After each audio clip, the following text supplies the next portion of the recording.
9 турски државјани, меѓу кои 2 деца со фалсификувани израелски пасоши, се обиделе да го напуштат Охридскиот аеродром Свети Апостол Павле. Контролните служби ги откриле кога лицата ги презентирале патните исправи за летот Охрид-Лутон.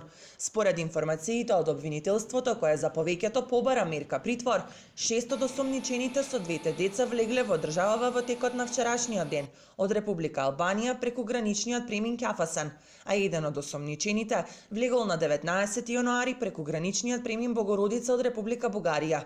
Од Министерството за внатрешни работи информираат дека при претресот во патните торби биле откриени и нивните оригинални пасоши, кои потврдуваат дека се работи за турски државјани. Вчера во 10 часот на граничниот премин Свети Апостол Павле на излез од Република Северна Македонија, од Охрид се пријавиле да патуваат 7 возрастни лица и 2 малолетници на возраст од 6 и 14 години, сите во роднинска врска со израелски патни исправи. Од извршените проверки било констатирано дека патните исправи биле фалсификувани. При преглед во нивните патни торби биле пронајдени нивните оригинални патни исправи, при што било утврдено дека биле турски државјани.